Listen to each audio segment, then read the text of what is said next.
Hello అండి, ఆకాకరకాయల season వచ్చేసింది కదా. మీలో ఎంతమందికి కర్రీ ఇష్టం?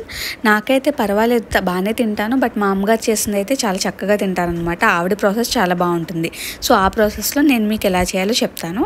ముందుగా కడాయి తీసుకుని దానిలో ఆయిల్ వేసుకోవాలి. ఆయిల్ హీట్ అయిన తర్వాత దానిలో కొంచెం జీలకర్ర, ఆవాలు, సన్నగా కట్ చేసుకున్న ఉల్లిపాయ ముక్కలు, పచ్చిమిరపకాయ ముక్కలు వేసేయాలన్నమాట. నేను పచ్చిమిర్చి లాస్ట్లో వేస్తాను, ఎందుకంటే నాకు పచ్చిమిర్చి బాగా మగ్గితే నాకు ఇష్టం ఉండదు. సో అందుకని చెప్పి పచ్చిమిర్చి, కరివేపాకు, కొత్తిమీర అవన్నీ కూడా లాస్ట్లో వేస్తాను. మీకు కావాలి అని అనుకుంటే ఇప్పుడే వేసేసుకోవచ్చు. సీజనల్గా ఏవైనా ఫ్రూట్స్ కానీ వెజిటేబుల్స్ కానీ వస్తే మీరు అస్సలు స్కిప్ చేయొద్దండి. అవి హెల్త్కి చాలా మంచిది. సో ఏవైనా వెజిటేబుల్స్, ఫ్రూట్స్ కానీ సీజనల్గా వచ్చినప్పుడు అవి మీరు స్కిప్ చేయకుండా చక్కగా హెల్తీగా తింటే చాలా అంటే చాలా మంచిది అనమాట. మీరే కాదు, మీ పిల్లలకు కూడా అలవాటు చేయండి. సో ఆయిల్ హీట్ అయిన తర్వాత మనం జీలకర్ర కూడా వేసాం కదా, అవి కొంచెం ఫ్రై అయిన తర్వాత సన్నగా చాప్ చేసుకున్న ఆనియన్స్ కూడా వేసేసి కొంచెం సేపు ఫ్రై చేసుకోవాలి. ఎక్కువ ఫ్రై అయితే అవసరం లేదు. జస్ట్ ఇలా కలర్ చేంజ్ అయితే సరిపోతుంది అనమాట. ఇలా కలర్ చేంజ్ అయిన వెంటనే సన్నగా కట్ చేసుకున్న రౌండ్గా కట్ చేసుకోవచ్చు, అది మన ఇష్టము. నేనైతే రౌండ్గా కట్ చేసుకున్నాను. ఇలా కట్ చేసుకున్న ఆకాకరకాయ ముక్కలను కూడా వేసేసుకోవాలి. వేసేసుకుని చక్కగా ఆనియన్స్ అలాగే ఆకాకరకాయలు కూడా చక్కగా కలుపుకుని మూత పెట్టుకుని ఒక 2 to 3 minutes మగ్గనివ్వాలి. ఇలా ఆకాకరకాయలన్నీ వేసేసుకుని మగ్గనివ్వాలని చెప్పాను కదా, ఒక 50% వరకు కుక్ అవ్వనివ్వాలండి.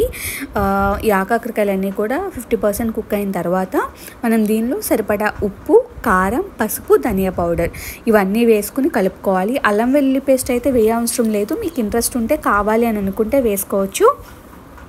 నేనైతే యాడ్ చేయడం లేదనమాట. సో ఎందుకంటే లాస్ట్లో నువ్వుల పొడి వేస్తాం కదా, ఆ టేస్ట్ బాగుంటుంది. అల్లం వెల్లుల్లి పేస్ట్ వేస్తే మళ్ళీ టేస్ట్ అనేది మారిపోతుంది. సో మీకు ఏది కావాలనుకుంటే ఆ టేస్ట్లో చేసుకోవచ్చు. కాబట్టి మీకు ఇంట్రెస్ట్ ఉంటే అల్లం వెల్లుల్లి పేస్ట్ వేసుకోవచ్చు, లేదు అంటే స్కిప్ చేయొచ్చు. నేనైతే వేయటం లేదు. సరిపడా ఉప్పు, కారం, ధనియా పౌడర్, పసుపు వేసి తగినన్ని నీళ్లు పోసి, నేను 2 glasses వాటర్ అయితే పోసానండి. తగినన్ని నీళ్లు పోసి మూత పెట్టి ఒక 95% వరకు మొత్తం కుక్ అయిపోవాలి. ఏం అవసరం లేదు. జస్ట్ ఇలా స్పూన్ తోటి ఇలా ముక్కని గిచ్చితే అది విరగాలన్నమాట. విరిగితే ఆల్మోస్ట్ కుక్ అయిపోయినట్టే. సో ఆ టైంలో మనం నువ్వులని కొంచెం ఫ్రై చేసుకుని పౌడర్ చేసి పెట్టుకోవాలన్నమాట. ఈ కర్రీలో నువ్వుల పొడి అనేది చాలా అంటే చాలా మంచి టేస్ట్ ఇస్తుందండి.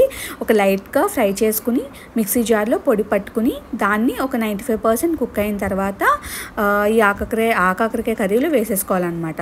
వేసేసుకుని చక్కగా మొత్తం కలుపుకుని మూత పెట్టి ఒక 5 minutes అనేవి కుక్ అవనివ్వాలి. ఇలా కుక్ అయిన తర్వాత అయిపోయినట్టేనండి కర్రీ. సో ఇప్పుడు మనం కొత్తిమీర, కరివేపాకు తోటి సన్నగా చాప్ చేసుకున్న కొత్తిమీర, కరివేపాకు కూడా వేసుకుని స్టవ్ ఆఫ్ చేసుకోవడమే.